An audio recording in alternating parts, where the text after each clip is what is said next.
plateau du Lingo Day. Tout au long de cette journée, on reçoit des grands noms du retail, on, offline. Les deux, mon capitaine, pour ce qui concerne Fnac Darty, avec David. Bonjour David.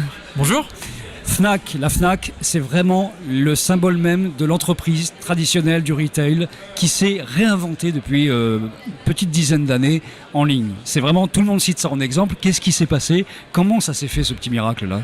Je pense qu'il y a quelques années, il y a eu vraiment une impulsion. C'est lié un petit peu à l'arrivée aussi d'Alexandre Bompard à l'époque, qui venait de prendre les rênes de la Fnac. Et puis qu'il y a eu cette volonté de casser un peu les silos du web et du magasin, en disant voilà, il y a un client, peu importe où il va acheter, peu importe, il y a un client, il faut le servir. Et donc on va construire un modèle omnicanal qui a un seul objectif, c'est de répondre aux besoins du client. Peu importe où il se trouve, peu importe le device, peu importe, voilà, il faut qu'on soit là. Mais il n'est pas le seul à avoir eu cette idée-là, mais la Fnac a réussi à implémenter ça de façon assez exceptionnelle. Comment ça se fait, ça? Qu'est-ce qui s'est passé, même aussi dans la culture de l'entreprise ou dans les outils utilisés qui faisaient que ça a bien fonctionné? Effectivement, je pense que le premier point, c'est la culture de l'entreprise. C'est-à-dire que casser les silos sur le papier, tout le monde le dit. Dans les faits, il faut réussir à fédérer tout le monde autour de ce projet, réussir à montrer qu'en fait, on n'a pas le choix aussi. C'est-à-dire que quand on est un retailer qui a 150 magasins, c'est un asset, il faut vivre avec. Et le web doit être complémentaire des magasins. On n'est pas là pour se tirer la bourre. Donc c'est avant tout une culture d'entreprise. Et puis c'est aussi, je pense, ça vient des équipes. C'est-à-dire qu'à un moment, quand on les sensibilise, on fait beaucoup de pédagogie pour leur expliquer pourquoi on doit le faire et comment on doit le faire. Qu'on leur donne les moyens de le faire, on y arrive. Ça a pris du temps, mais on y arrive. Est-ce que vous êtes en train de faire la même chose avec Darty? Alors, Darty était déjà sur une très bonne dynamique en fait. Pas forcément la même que la Fnac, pas forcément avec le même niveau de visibilité, mais la dynamique de Darty était très bonne. Les pourcentages de volume d'affaires qui sont faits des deux côtés, de côté Fnac et côté Darty, sont à peu près les mêmes. On est sur entre 15 et 20% du volume d'affaires qui est fait online pour ces deux enseignes. Sauf que c'est pas les mêmes typologies de produits, c'est pas les mêmes comportements d'achat, c'est pas la même culture d'entreprise non plus. Mais l'héritage Darty sur le web est aussi très bon. Et on est en train de faire fusionner tout ça. Vous avez fait une présentation ici pour expliquer comment vous avez réussi, avec les outils de Lingo notamment depuis 2011, à mettre en place toute une stratégie. Aujourd'hui, c'est Go Beyond le thème, c'est-à-dire que c'est international. Est-ce que vous avez une essence internationale dans la façon d'aborder le business, vous? Ou est-ce que ça reste quand même assez francophone, entre guillemets? Alors, on va pas se mentir, on a 80% du volume d'affaires qui est fait sur le marché français. On a des pays, on est présent en Espagne, on est présent au Portugal, en Suisse, en Belgique, aux Pays-Bas. On a un gros actionnaire au capital du groupe Fnac Darty qui s'appelle Ceconomy, qui est un très gros acteur sur le marché allemand.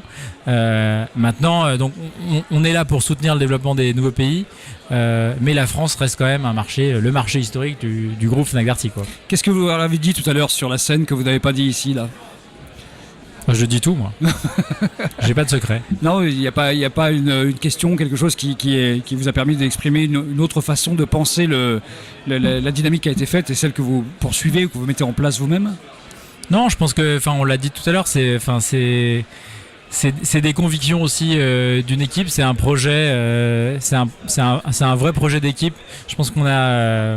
Moi, j'ai rejoint le groupe il y a 18 mois, donc je suis encore récent. Mais ce que je ressens, depuis que j'ai rejoint le groupe, c'est vraiment cette volonté d'aller plus loin dans le modèle omnicanal. On est aujourd'hui en 2018, on a encore plein de projets, notamment autour de la mobilité.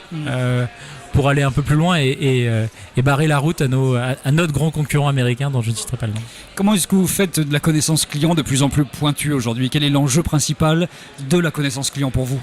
On le voit tous les jours, la data c'est la donnée la plus riche aujourd'hui. Le problème c'est la structuration de cette donnée, créer les bons réceptacles, l'activation de cette donnée. C'est des choses qui sont de plus en plus difficiles.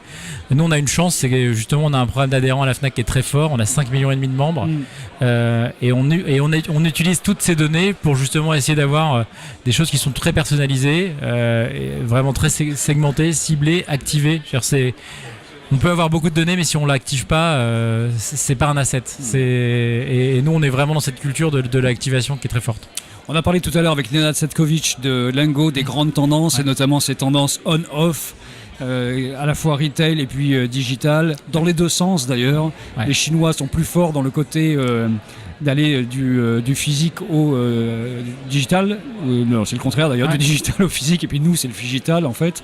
Comment vous voyez ça? Quelle est l'ambition à quelques années? Comment vous entrevoyez le e-commerce en fait évoluer chez Fnac Darty aujourd'hui? Déjà, il y a une tendance de fond qui est là, qui commence justement à arriver, qui est essayer de comprendre un peu dans quelle mesure tout ce qu'on fait sur le online, tout ce qu'on investit sur le online nous aide à générer du business en magasin. C'est quelque chose d'assez nouveau parce que même si on a essayé de casser les silos il y a longtemps, on avait une façon de regarder nos investissements et notre chiffre d'affaires web en décorrélant un petit peu de ce qui se passait du magasin. De plus en plus, on arrive à des modèles où on se dit, quand on investit sur du search ou des choses comme ça aujourd'hui ou sur Facebook parce que c'est un format qui est très mobile, très sort, on regarde ce que ça génère sur le web, mais on regarde aussi ce que ça génère au magasin. Donc ça, c'est un élément important. Je pense que la deuxième gros changement, c'est la mobilité. C'est-à-dire qu'on est convaincu que on a des magasins avec des produits, on a des clients qui viennent dans nos magasins et aujourd'hui certains ont envie d'avoir de l'autonomie dans leur achat. Donc il y a plein de modèles de magasins qui sont en train d'arriver, de nouveaux magasins qui sont en train d'arriver. Il y a toujours des clients qui voudront du service et on sera là pour les servir, mais il y a des clients qui veulent autre chose, qui veulent de la rapidité, de la facilité, et on est en train de développer toutes les technos pour pouvoir y répondre. Vous êtes dans une dynamique de drive to store nécessairement parce qu'en fait on achète et puis on vient aussi chercher très rapidement dans le magasin de son choix en fait des produits. Est-ce qu'à un moment précis vous pouvez justement profiter de ce retour physique dans le magasin pour faire autre chose avec votre client? On essaye, après il faut respecter aussi toute la confidentialité des données. Je pense qu'il faut être très, pas conservateur, mais faire très attention à ce qu'on fait avec toutes les données qu'on collecte. Je disais tout à l'heure que c'était une mine d'or, que c'est une richesse, mais en même temps il faut obtenir les consentements nécessaires.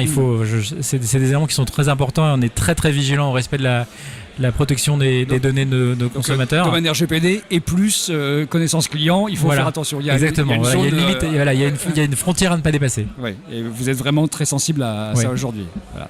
Qu'est-ce que vous avez fait aujourd'hui tout au long de la journée ici au Lingo Day? J'ai rencontré pas mal de partenaires et des copains de l'écosystème.